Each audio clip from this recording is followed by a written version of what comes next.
আল্লাহ কসম খেয়েছেন। বিসমিল্লাহির রহমানির রহিম। মা আমার, বোন আমার, একটা মিনিট কথাগুলো বুঝার চেষ্টা করেন। আল্লাহ এমন একজন, তিনি এক কসম না খেয়ে কোনো কথাকে একবার হুকুম করলে যথেষ্ট। কিন্তু আল্লাহ যদি এখন বলেন, আমি বুঝানোর জন্য বলছি, তোরা জালসাটাকে ভেঙে দিয়ে সবাই বাড়ি চলে যা, তাহলে আমার আর কথা বলা উচিত হবে না, আপনাদের বসে থাকা উচিত হবে না, এক্ষুনি উঠে চলে যেতে হবে। আল্লাহ এমন একজন মাবুদ, তার একটা হুকুম যথেষ্ট। ওই রকম মাবুদ আমাদেরকে 11 বার কসম খেয়েছেন। কসম খেয়ে কি বলছেন? ছোট্ট মতো একটা কথা বলছেন, এত বড় কসম, কসমটা বিরাট বড় আর কথাটা অতি ছোট। তাহলে কথাটার ভিতরে কত গুরুত্ব আছে। আপনাদের হাতগুলো দিয়ে বলছি, হাত ধরে বলছি, ভাই আমার, মা আমার, বোন আমার, এই আল্লাহর কথাটা গুরুত্ব দেন। আল্লাহ 11 বার কসম করে একটা ছোট্ট মতো কথা বলছেন। ওই কথাটা কত গুরুত্ব যে আল্লাহর মতো মাবুদকে 11 বার কসম করেছেন। বিসমিল্লাহির রহমানির রহিম। ওয়াশ-শামসি ওয়া দুহাহা ওয়াল কামারি ইযা তালাহা ওয়ান নাহারি ইযা দাল্লাহা ওয়াল লাইলি ইযা ইয়াগশাহা ওয়াস সামাই ওয়া মা বানাহা ওয়াল আরদি ওয়া মা তুহাহা ওয়া নাফসি ওয়া মা সাওয়াহা ফাআলহামাহা ফুজুরাহা ওয়া তাকওয়াহা قد أفلح من زكاها وقد خاب من دساها। 11টা কসম করার পর মাত্র ছোট দুটি কথা বললেন, قد أفلح من زكاها وقد خاب من دساها। বাস, এই দুটো কথা বলছে। আরেকবার বলি, আপনারা বুঝতে পারবেন কথাটা কত লম্বা। قد أفلح من زكاها وقد خاب من دساها। এই দুটি কথা বলার পেছনে আল্লাহ হা হা হা হা হা করে 11টা কসম খেলেন। আমি বলছি আল্লাহকে 11টা কসম খেয়েছেন, তার জন্য আল্লাহর কথার চাপটা বেশি না। আল্লাহ একবার কসম খেলে যে চাপ, 11 বার খেলো এই চাপ। কিন্তু আমাদের অভ্যাস খারাপ, আমরা মানুষের জাত, আমাদের অভ্যাসটা এত নীচ, আমাদের চলন এত খারাপ, কেউ কসম না করলে ওই কথাটা বিশ্বাস আমাদের কম হয়। এই আমাদের ব্রেনটাকে ওয়াশ করার জন্য আল্লাহ 11 বার কসম খেয়েছে। তাহলে আপনাদের হাত দুটি ধরে আমি নূর মোহাম্মদ বলছি, এই 11 বার কসমটাকে আপনারাও গুরুত্ব দেন। তাহলে এই দুটো কথা কি কথা ছিল, কি এমন কথা যে আল্লাহ 11টা কসম খাচ্ছে। কসম কটা আর একবার শোনাবো। والشمس وضحاها والقمر إذا تلاها والنهار إذا جلاها والليل إذا يغشاها والسماء وما بناها والأرض وما طحاها ونفس وما سواها فألهمها فجورها وتقواها। 11টা কসমের পর আমার আল্লাহ বলছেন, قد أفلح من زكاها وقد خاب من دساها।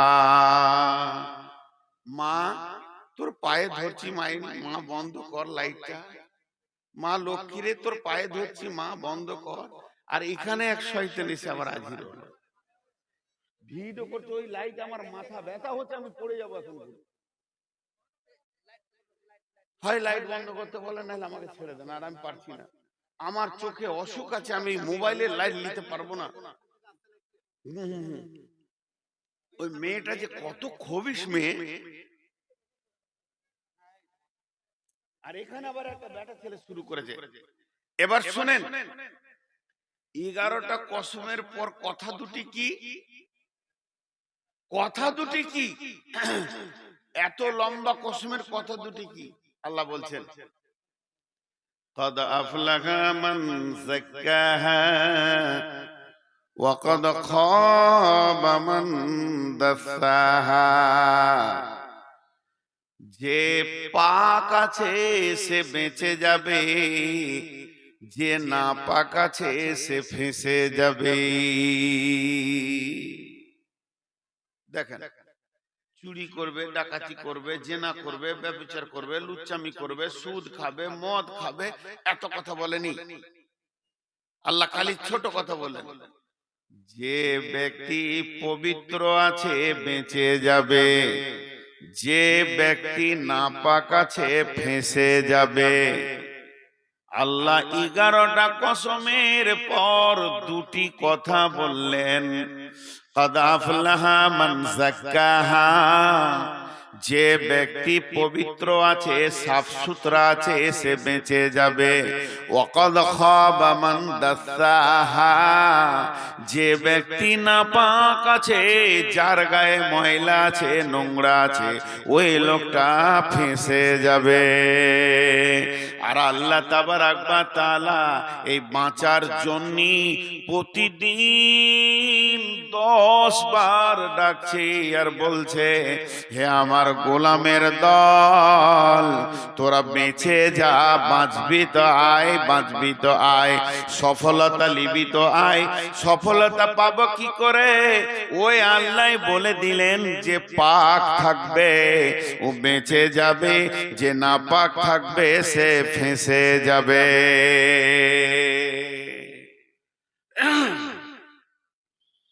বাঁচা আর ফাঁসা, এই দুটি কথা 2 মিনিট বলবো।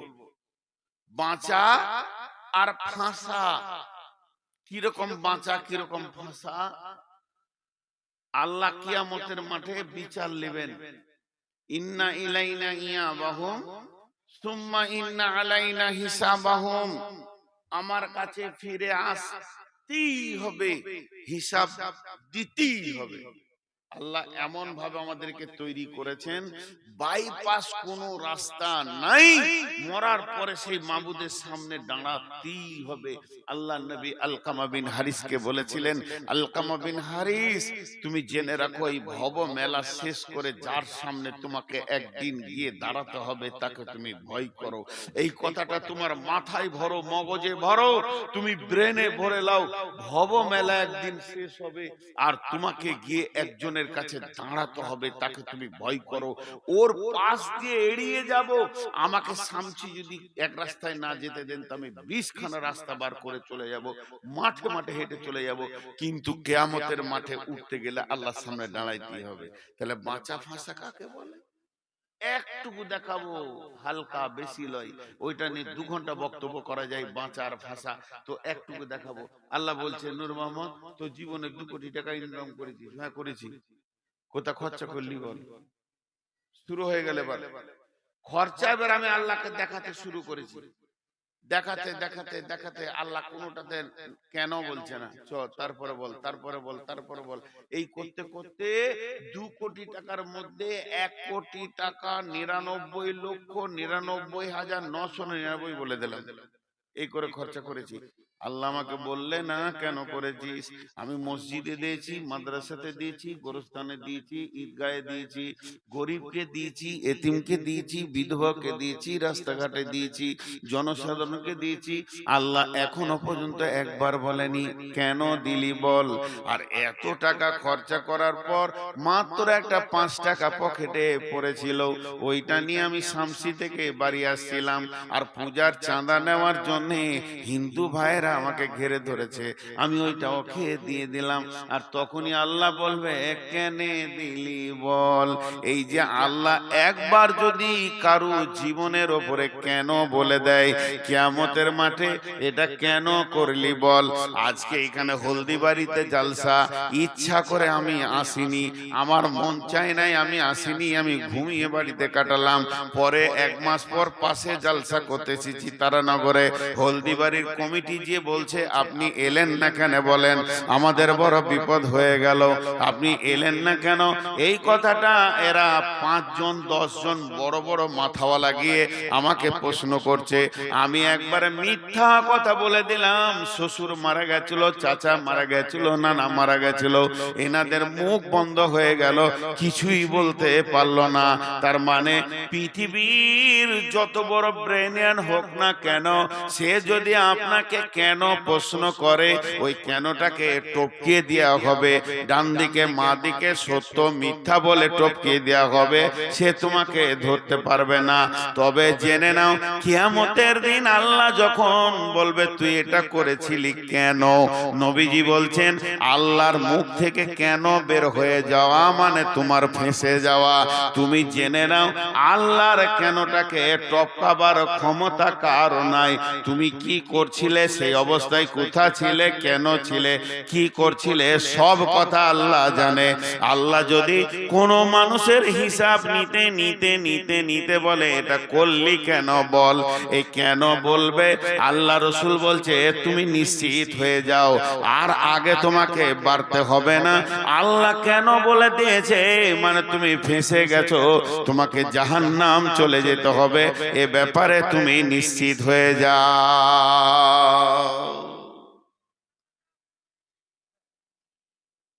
হ্যালো, এ ব্যাপারে তুমি নিশ্চিত হয়ে যাও, আল্লাহ তোমাকে কেন বলেছে, আর কারো অপেক্ষা করিও না, তুমি জাহান্নাম যাবে। হাজি, আজকে রোডে যদি একটা বাস অ্যাক্সিডেন্ট হয়, 50টা লোক বিপদে পড়লে 500 লোক দৌড়বে হু হু করে, আরে উদ্ধার করে, ওরে বার করে, ভিতরে লোক আছে বার করে, এটাকে টান ওটাকে টান, গাড়িটাকে হটা। দুটো ট্রেনের অ্যাক্সিডেন্ট হলে 2000 লোক বিপদে পড়লে 25,000 লোক এলাকার দৌড়বে, চল চল চল চল লোককে বাঁচাই। আর কিয়ামতকে বলা হয়েছে সব থেকে বড় বিপদের দিন। তার কারণ জানেন? তার কারণ হলো যে ফাঁসবে সে নিজেই উদ্ধার হবে, তার পেছনে হাত লাগানোর লোক কাউকে পাওয়া যাবে না। লা তামলিকু নাফসুন লিনাফসিন শাইয়া ওয়াল আমরু ইয়াউমাইযিন লিল্লাহ। আল্লাহ বলছে ওই দিন বাঁচার মতো ব্যবস্থা কর, ওই দিন তুই ফাঁসাস না নিজেকে, ফাঁসবি তো শেষ হয়ে যাবে। ওই দিন বাঁচার ব্যবস্থা কর। 11টা কসম খেয়েছেন। যে কি বললেন ভাষাটা? ভালো প্রাঞ্জল সাদা বাংলায় বলছি, তুই পাক থাকবি বেঁচে যাবি, না পাক থাকবি ফেঁসে যাবি, জাহান্নাম চলে যাবি। বেঁচে যাবি মানে জান্নাত যাবি, ফেঁসে যাবি মানে জাহান্নাম যাবি। এত সহজ, এত সহজ। আর জলসালাই শেষ। যার কাছে যা টাকা আছে টেবিলে নামিয়ে দিয়ে ঘর চলে যা, আজকে চলে যান সবাই, আর আর জলসা নেই, জলসা শেষ কথা বলে দিলাম। আর জলসা করে কি করব? এখন কাজ শুরু হয়ে যাক। নিজে নিজে সব গোসলখানায় ঢুকে পড়েন, দামি দামি সাবান নিয়ে কচলে কচলে কচলে কচলে গালে কানে ঘাড়ে যেখানে যেখানে ময়লা আছে মা বোনেরা গোসলখানায় তুলবে, পুরুষেরা এখানে নদীতে পুকুরে যে যেখানে পারেন গোসল করেন। কারণ কেউ যদি বলে এত রাতে সব গোসল করতে কেন লাগলি রে, বলে আল্লাহ বলেছে যে পাক থাকবে বেঁচে যাবে, এই জন্য পাক হতে লেগেছি, এই জন্য পাক হতে লেগেছি। মা বোনেরাও বলবে আল্লাহ তো কোরআনের সূরা শামসে বলছেন যে যার শরীর পাক থাকবে সে বেঁচে যাবে, আর যে না পাক থাকবে ফেঁসে যাবে, ওই জন্য পাক হতে লেগেছে। অত সহজ কথা, অত সহজ কথা, অত সহজ। আম্মা জান আয়েশা বিশ্ব নবীর কুমারী বিবি, একমাত্র আম্মা জান আয়েশা, তিনি নবীজিকে বলছেন ইয়া রাসূলুল্লাহ আমাকে সব থেকে বড় পবিত্র ওহা শিখিয়ে দেন। ছোটখাটো পাক আমি হব না, এমন পাক হব যে আমার গায়ে একটা ময়লার দাগ থাকবে না। নবীজি বললেন আয়েশা রে, সব থেকে বড় পাক হচ্ছে রুজিকে পবিত্র করো, নিজেকে হারাম থেকে বাঁচাও। তার কারণ হচ্ছে আমি নূর মোহাম্মদের পাঞ্জাবিতে যদি কুকুরে পেশাব করে দেয়, শুকরের পায়খানা লেগে যায়, মানুষের পেশাব পায়খানাও লেগে যায়, সাবান দিব পাক হয়ে যাব, আবার গোসল করব, নামাজ পড়ব। মেয়েদের মেন্স হবে, নাপাক ছিল আবার পাক হয়ে যাবে, ছেলে মেয়ে মিলন ঘটে যাবে, নাপাক হয়ে যাবে আবার পাক হয়ে যাবে। সব জিনিসের পাক হওয়া বড় আসান। গোসল করে নেব, সাবান মেখে নেব, প্রসেসিং এ পাক হয়ে যাব।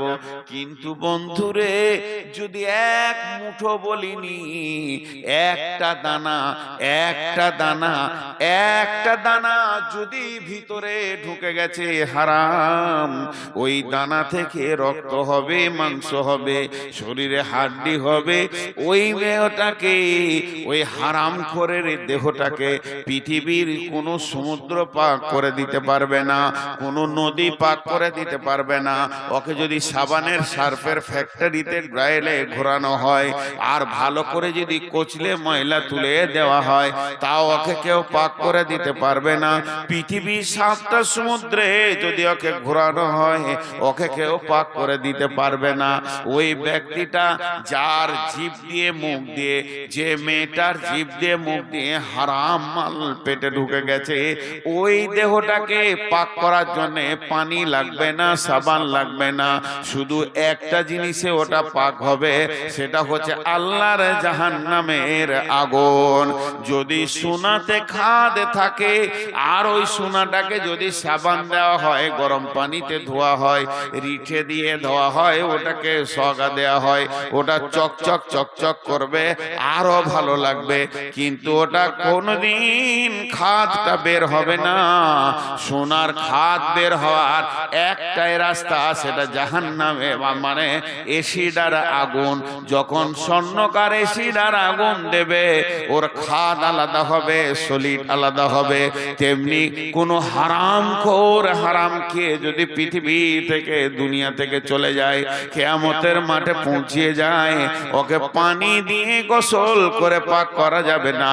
ওকে পাক করার একটাই, ও যদি নামাজি পরেজগার দিনদার হয়, ও হচ্ছে একজন পাকা জর্দাখোর, গুটকাখোর, ও হচ্ছে সুদখোর, ও হচ্ছে মাতাল, ও হচ্ছে জুয়ারি।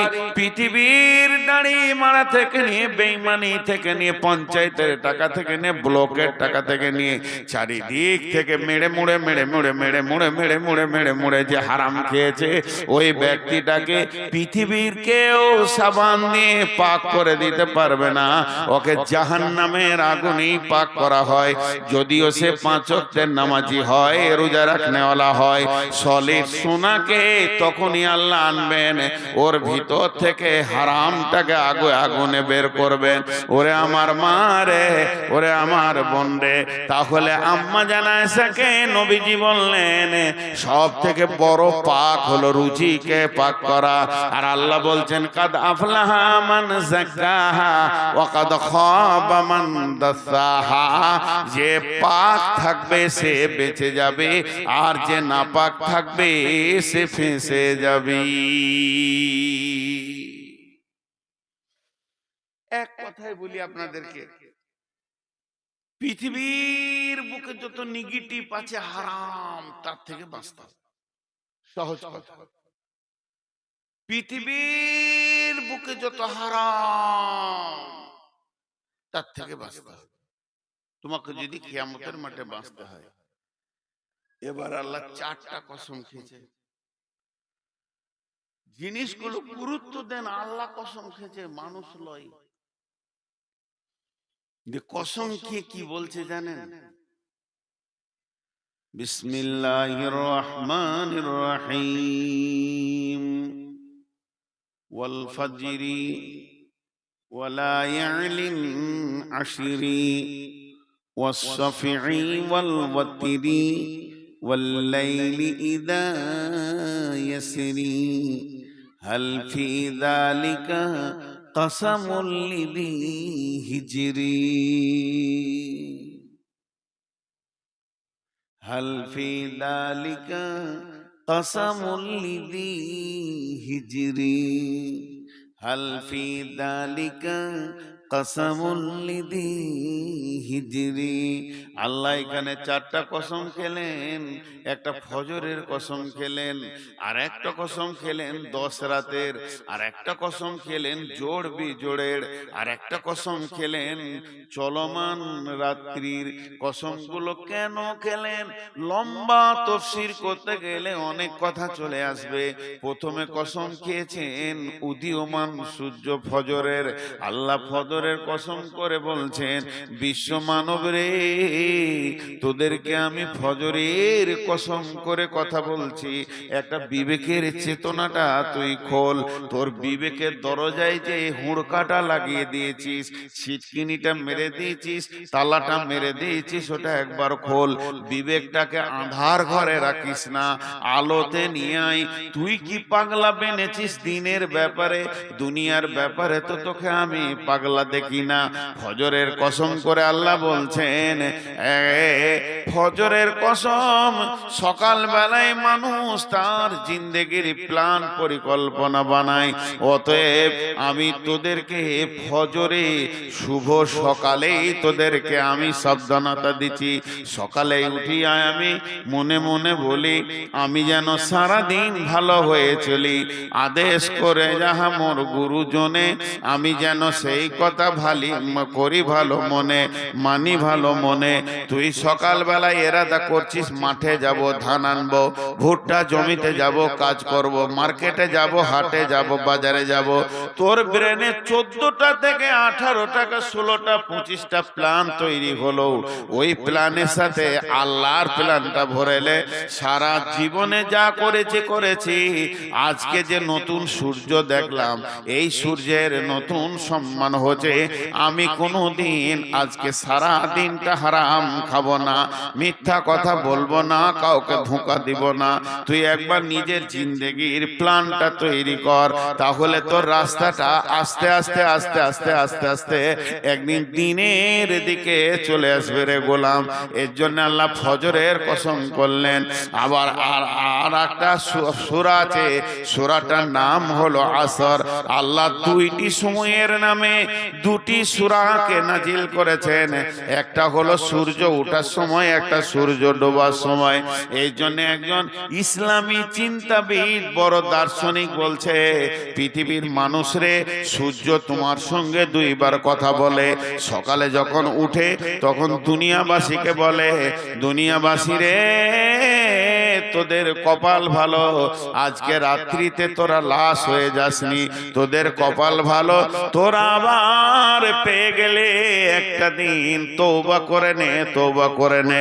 যখন সূর্য পশ্চিম দিকে ডুবে তখন দুনিয়াওয়ালাকে বলে, দুনিয়াবাসী রে, তোদের কাছ থেকে আমি আজকে একটা দিনকে কেটে ফেলে দিলাম, তোকে একদিনের রাস্তায় কবরের দিকে আগিয়ে দিলাম।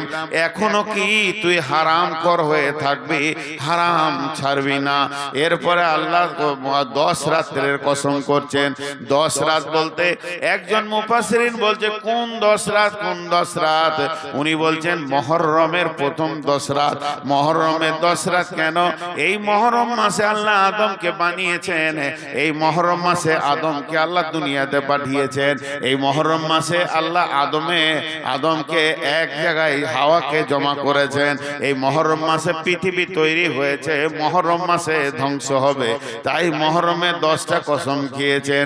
আর একজন মুফাসসির বলছেন, না, শুনে নাও, 10 রাত্রির কসম মানে রমজানের শেষ 10 রাতের কসম। ওখানে রয়েছে শাবে কদর। শাবে কদরে মানুষের তওবা কবুল হয়, মানুষের নেকি লেখা হয়। রমজান মাসে মানুষ তওবা করে, হারাম ছাড়, হারাম ছাড়। এর জন্য ওই 10 রাতের কসম খেয়েছে। আর একজন মুফাসসিরিন বলছেন, না, এই 10 রাত বলতে জিলহিজ্জা মাসের প্রথম 10 রাত। এই 10 রাতে বড় বড় পাপীদেরকে মাফ করা হয়। আরাফাতের ময়দানে সব থেকে বড় ক্ষমা করে মানুষকে মাসুম বাচ্চা বানানো হয়। অতএব হারাম কর, তোদের জন্য এখনো রাস্তা রয়েছে।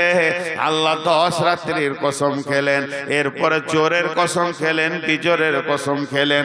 তারপরে আল্লাহ কসম খাচ্ছেন চলমান রাত্রি যখন গভীর হয়, হয়, তখন মানুষ বেঈমানি আর ইমানদার দুইজন জাগে। ইমানদার জাগে তাহাজ্জুদ পড়ার জন্য, বেঈমান জাগে ডাকাতি করার জন্য। অতএব ওই টাইমটা এত গুরুত্বপূর্ণ টাইম।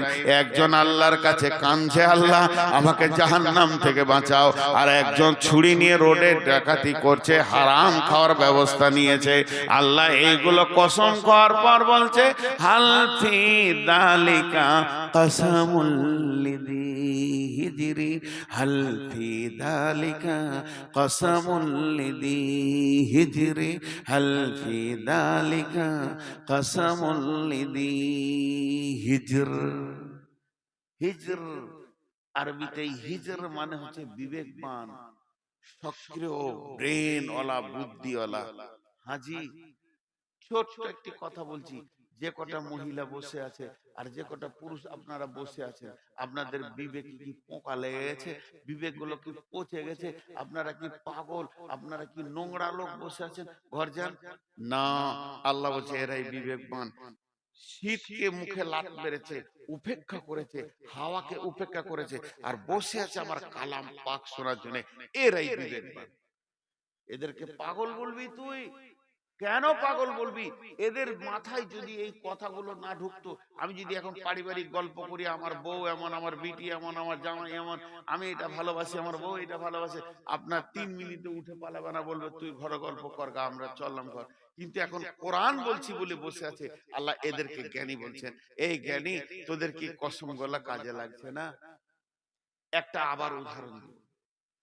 কোন কারণে এখানে একটা হইচই শুরু হয়ে গেল, ওই খুব খেয়াল করেন আমার দিকে। আমি এর ভিতরে 4-5টা লোককে আগে থেকেই চিনি, এরা বিএ পাস, এমএ পাস। 8-10টা ছেলে আমার সামনে হাজির, খুব পরিচিত। বাকি গলাকে চিনি না, লেখাপড়া না মূর্খ, বুঝি না, ওদিকে আমার মাথা ঢুকছে না। তো যখন এই হইচই শুরু হচ্ছে, তো আমার সামনে 4টা মূর্খ আছে, সাধারণ মানুষ আছে, তারা এক কলম স্কুলে যায় নাই, মাদ্রাসায় যায় নাই, মক্তবে যায় নাই, ওরা চিল্লাইছে জোরে জোরে। আমি ওদেরকে কিছু না বলে এই শিক্ষিত 4টা ছেলের উপরে চাপ সৃষ্টি করছি, তোমরা থাকতে এমন কেন হবে, তোদের বিবেক কি পচে গেছে, এটা কেন সামলাতে পারছি না। চাপ দিচ্ছি শিক্ষিতকে, আর লাফাচ্ছে মূর্খ। এটা আমি উদাহরণ দিলাম। তা আল্লাহ ওই কথাই বলছে যে আমি 11 বার কসম খেলাম, আবার 4 বার খেলাম, তোদের বিবেক কি পচে গেছে, তোরা কি বলতে চাইছিস, তোরা জ্ঞানী, তা আমার কসম গুলা কেন উপেক্ষা করছিস বল, কেন আমার কসম বলে নিবি না? এটা আল্লাহর আফসোসের কথা, তোরা শিক্ষিত জ্ঞানী। এখন আপনি বলবেন আমি কিছু বুঝি না, কোরআন হাদিস কিছু বুঝি না, আমি বুঝি না, নামাজ পড়ি না, কিছু বুঝি না। এই মজবিলে যে মেয়েটা পাগলি, যে মেয়েটা খেপি, কিছু বুঝে না, যে ছেলেটা পাগলা, যে ছেলেটা খেপা, কিছু বুঝে না, দেখে দেন আমার কাছে। ওর হাতে আমি কি দিব? 100টা টাকা দিব, দিয়ে বলবো 1 কেজি আপেল নিয়ে। ও কটকট করে চলে গেল আপেলের দোকানে, ক টাকা কেজি? বলে 100 টাকা। না একটু কম করো, কত নিবে? 1 কেজি নিব, যা 90 টাকা দিবি। ওকে 90 টাকা দিয়ে বলছে 1 কেজি আপেল দাও। আপেল ওলা দাঁড়িতে আপেল চাবাইছে, চকচকে চকচকে আপেল। এবার পেটির গায়ে লেগে একটু থিত লেগেছে, পচা লয়, কালো হয়ে আছে, ওই আপেলটা চাপিয়েছে। তখন নিয়ে এখান থেকে বলছে ওটা নামাও, ওটা নেবো না। আল্লাহ বলছে তুই খেপা আছিস, পেটের খেপা। আপেলে একটু দাগ লেগে গেলে তুই বলছিস নামাও, ওটা নিব না, এই আমটা পচা, এটা নামাও, এটা আমি নিব না, আমি পয়সা দিয়ে পচা কেন নিব। এইটা বুঝে এসছে। আর গুটকা খেছিস, তা বুঝে আসছে না যে হারাম খেছিস, তুই হারাম হালাল তোর বুঝে আসছে না। আমার সাথে পাগলামো শুরু করেছিস, তুই জর্দা খেছিস, খৈনি খেছিস, বিড়ি খেছিস, তামাক খেছিস, মদ খেছিস, জুয়া খেলছিস, চুরি করে, ডাকাতি করে, ডানি মেরে, বেইমানি করে, মিথ্যা কথা বলে, যত হারামকে তুই স্বাগতম জানিয়ে দিয়েছিস, হালালের তোর খোঁজই নেই। তখন তোকে পাগলা মনে হচ্ছে যে কিছু বুঝে নেওয়ার হুঁশ নাই। আর আম কিনার সময় একটা দাগলা লিস না, তোর তো বুঝার জ্ঞান আছে রে। এই জন্য আল্লাহ বলছেন হাল ফি যালিকা কাসামুল লিযি হিজরি, আমার এই কসমগুলো কি বিবেকবানদের জন্য নয়? আর একজন মুফাসসির বলছে বিবেকবান কেন বললেন আল্লাহ, বিবেকবান কেন বললেন আল্লাহ? পৃথিবীর বুকে যতগুলো গাড়ি আছে সব গাড়ির একটা ব্রেক আছে। কত সুন্দর উদাহরণ দিয়েছে। একটা ট্যাক্সির ব্রেক আছে, মাইক্রো ব্রেক আছে, মারুতির ব্রেক আছে, সাইকেলের ব্রেক আছে, মোটরসাইকেলের ব্রেক আছে, ট্রেনের ব্রেক আছে, প্লেনের ব্রেক আছে, হেলিকপ্টারের ব্রেক আছে। পৃথিবীর বুকে যত গাড়ি আছে সব ব্রেক আছে, কিন্তু ব্রেক তো কাজে লাগবে না যদি ঘুমিয়ে যায় মানুষটা। মানে ড্রাইভার যদি ঘুমিয়ে যায় তাহলে ওর ব্রেক কাজে লাগবে না। ড্রাইভার যদি মদ খায় ওর ব্রেক কাজে লাগবে না। ড্রাইভারের ব্রেনটা যদি উইক হয়ে যায় ওর কোনো ব্রেন আর কাজে লাগবে না। আর ব্রেক যত দামি হোক আর যত নতুন হোক গাড়ি, ব্রেক কাজে লাগবে না কখন? যখন ড্রাইভারের ব্রেনটা শেষ হয়ে যাবে। আল্লাহ তাবারাক ওয়া তাআলা বলছেন রোডে দৌড়তে একটা ট্রাক, মানে ড্রাইভার ঘুমিয়ে গেছে, ট্রাকটা তখন রোড ছেড়ে দিয়ে মানে সবজি মার্কেটে ঢুকে গেছে শামসিতে, আর মারমার করে হাজার হাজার লোককে মেরে দিয়ে চলে গেল। কেন না? ওর বিবেকটা শেষ হয়ে গেছিল, ঘুমিয়ে গেছিল। ট্রাকটা রোডে চলতে চলতে বেলাইন হয়ে গেছে। আল্লাহ বলছে হে বিশ্ব মানব রে, তোদেরকে আমি ব্রেন দিলাম, বুদ্ধি দিলাম, দুনিয়াটা কত সুন্দর সাজিয়ে গোছিয়ে করছিস, আর ওই ব্রেনটাকে নিয়ে আর তুই হারাম থেকে নিজেকে ব্রেক করছিস না। যত হারাম আছে তার ভিতরে তুই গাড়ি চালিয়ে দিছিস মার করে। তাহলে তোর বিবেক কি নষ্ট হয়ে গেছে? তোর বিবেক কি কোনো কাজে লাগবে না? তোদের ব্রেনের ব্রেকটা কি হলো রে? এত ঢিল কেন?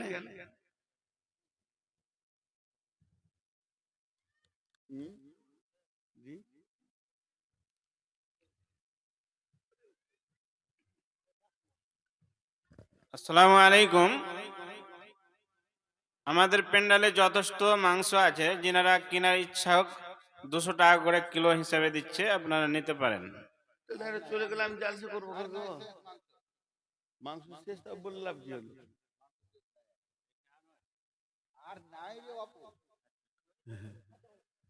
জি, আমি আপনাদের মুখ থেকে একটা ছোট্ট আওয়াজ শুনতে চাইছি। আমি যে বিষয়টা বলছি বুঝতে পারছেন তো? তুমি কামিয়াব কখন হবে? বিবেকটা কাজে লাগাও। দিয়ে যে সূরা বাকারার আয়াত পড়েছি, আল্লাহ কি বলছেন দেখেন এখানে। দেখেন সব গোস্ত কিনতে বের চলে গেল। যা আর জালসাকে শুনবে, যান দুজন গেল, যান দাঁড়িয়ে যান, তিনজন গেল, চারজন গেল। আর বলে লাভ হচ্ছে মাইকে বললেন যে মাংস আছে আর মুখে বলছেন শেষ হয়ে গেছে। যান আপনি যান, না পাবেন না শেষ গেলে। এবার আমার কথাটার দিকে একটু আগান। আল্লাহ রাস্তা দিচ্ছে, আমি আর বেশিক্ষণ থাকবো না, পুরো 12টায় শেষ করবো ইনশাআল্লাহ। আজকের ডেটেই শেষ করব, আগামী ডেট আমি নিব না। কিন্তু এই আয়াতগুলোকে ছোট ছোট করে তাফসীর করব, একটু ধ্যান দিয়ে শুনবেন। একবারে একটার সঙ্গে একটা কি সুন্দর গাঁথুনি। বিসমিল্লাহির রহমানির রহিম। আলিফ লাম মিম। যালিকাল কিতাবু লা রাইবা ফীহি হুদাল মুত্তাকিন আল্লাযীনা ইউমিনুনা বিল গায়বি ওয়া ইউকিমুনাস সালাতা ওয়া মিম্মা রাযাকনাহুম ينفقون والذين يؤمنون بما أنزل إليك وما أنزل من قبلك وبالآخرة هم يوقنون উলাইকা আলা হুদাম মির রাব্বিহিম ওয়া উলাইকা হুমুল মুফলিহুন। আপনারা যতই বলেন 12টা চালাবো, মানুষ উঠছে, ঠান্ডা বেড়েছে, আমি আপনাদেরকে কষ্ট বেশি টাইম দিচ্ছি না, একটু এই আয়াত কথার তর্জমা শুনেন। দেখেন আমি এতক্ষণ যে কথা বললাম, যতগুলো কথা শুরু থেকে শেষ পর্যন্ত বললাম, আমি 1 মিনিটে মানে বলেনি। আল্লাহ বলছেন তোরা বেঁচে যা, বাঁচ। বারবার আল্লাহ মাইকে এলান করছে আজানের মাধ্যম দিয়ে, তোরা কামিয়াবির দিকে আয়, সফলতার দিকে আয়, অসফলতার দিকে থাকিস না, ওটা খারাপ। একদিন ফেসে যাবি, সেদিন তোর দিকে কেউ হাত বাড়ানো থাকবে না। আমি তোদেরকে ভালোবাসি, তার জন্য বার বার বার বার সফলতার ডাক দিচ্ছি। আল্লাহ এই ডাক দিতে দিতে শেষকালে 11টা কসম করে বললে তোরা বেঁচে যাবি, যদি পাক থাকিস, আর না পাক থাকিস তো ফেসে যাবি, পাক হ। আবার 4টা কসম দিয়ে বললে তোরা বিবেকটাকে কাজে লাগা, দেখ কোনটা পাক কোনটা না পাক। যেমন একটা আপেল, একটা আম, একটা আঙ্গুর, একটা কলাকে চিনতে পারছিস, ওই রকম তুই চিনতে পারবি কোনটা পাক কোনটা না পাক। তোকে আমি বিবেক দিয়েছি, তুই বাঁচ বাঁচ। এটা আল্লাহ বারবার বললেন। এখন আল্লাহ বলছেন পৃথিবীর বুকে যে মানুষের ভিতরে 8টা গুণ আছে, পৃথিবীর ভিতরে যে মানুষের ভিতরে 8টা গুণ আছে, ওই লোকটা বেঁচে যাবে। সেই 8টা গুণ আমি গুনিয়ে দিব মাত্র। বড় লম্বা তফসির করব না মারে বন্ডে, হাত দুটা ভরে ধরে বলি, বড় মহব্বতের সঙ্গে বলছি শুনেন। আলিফ লাম মিম, এটা হরফে মুকাত্তাআত। তারপরে আল্লাহ বলতেন যালিকাল কিতাবু লা রাইবা ফীহি। প্রথমে তোমাদেরকে এই গুণে গুণান্বিত হতে হবে। যদি সফলতা পেতে চাও, জান্নাতে যেতে চাও, আমার কালাম পাকটার উপরে কোন রকম সন্দেহ করবে না। এর মধ্যে কোনো সন্দেহ নাই, এটা সলিড কিতাব তোমাদের ভিতরে আমি দিয়েছি। যালিকাল কিতাবু লা রাইবা ফীহি, এই কিতাবটার ভিতরে কোনো সন্দেহ নাই।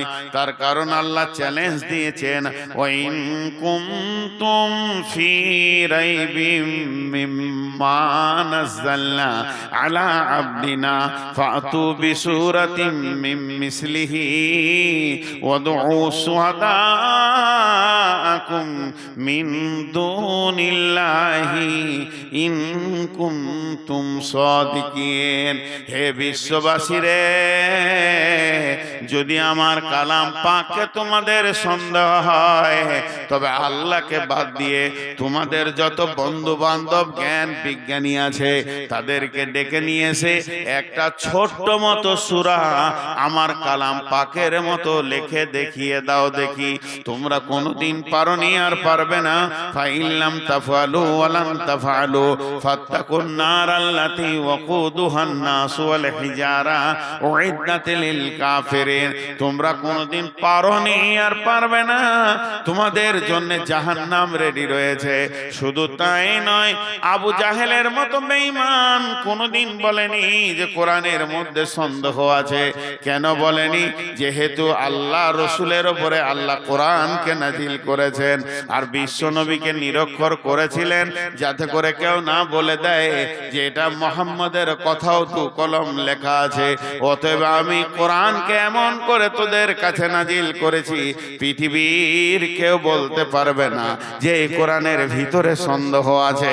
অতএব যদি তোমরা সফল কাম হতে চাও, সেদিন যদি তোমরা বেঁচে যেতে চাও, প্রথম নম্বরে কোরআনের উপরে সন্দেহ রাখিও না। নাম্বার 2, হুদাল্লিল মুত্তাকিন, তুমি পথ পাবে, রাস্তা পাবে জাহান্নাম থেকে বেঁচে যাবে, জান্নাতে যাবে। তোমার ভিতরে দ্বিতীয় নম্বর গুণ হতে হবে আল্লাহর ভয়। আল্লাহর ভয় যতক্ষণ পর্যন্ত তোমার দিলে না সঞ্চার হবে, কোরআন থেকে তুমি লাভ নিতে পারবে না। কোরআন থেকে লাভ নেবে ওই যার দিলে আল্লাহর ভয় আছে, ওই লোকটা কোরআন থেকে লাভ নেবে। আখ এমন একটা খাবার, কুসর এমন একটা খাবার, আখ এমন একটা খাবার, যার দাঁত আছে সে রস নিতে পারবে, যার দাঁত নাই সে রস নিতে পারবে না। তেমনি কোরআন এমন একটি হেদায়েতের কিতাব, যার ভিতরে আল্লাহর ভয় আছে কোরআন থেকে সে লাভ নিবে, যার ভিতরে আল্লাহর ভয় নাই সে কোরআন থেকে লাভ নিতে পারবে না। এর জন্য আল্লাহ বলেছেন হুদাল্লিল মুত্তাকিন আল্লাযীনা ইউমিনুনা বিল গায়বি। 3 নম্বরে গুণ হতে হবে গায়বের উপরে ঈমান আনতে হবে। আল্লাহকে দেখলাম না, আছে, সত্য মেনে নিতে হবে। জাহান্নাম দেখলাম না, জান্নাত দেখলাম না, পুলসেরাত দেখলাম না, জাহান্নামের আগুন দেখলাম না, জান্নাতের নিয়ামত যে সাজানো আছে কোনোদিন দেখিনি, ফেরেশতা দেখলাম না। এই জিনিসগুলো গায়েবের উপরে যত জিনিস রয়েছে 100তে 100 ঈমান আনতে হবে। চোখে দেখার মতো বিশ্বাস করতে হবে আল্লাহ আছি, কবরে আযাব আছি, জান্নাত সত্য, জাহান্নাম সত্য, পুলসেরাত সত্য। এইভাবে ভাবে সমস্ত জিনিসের উপরে ঈমান আনতে হবে, নচেত তুমি নিজেকে কামিয়াবিতে পৌঁছাতে পারবে না।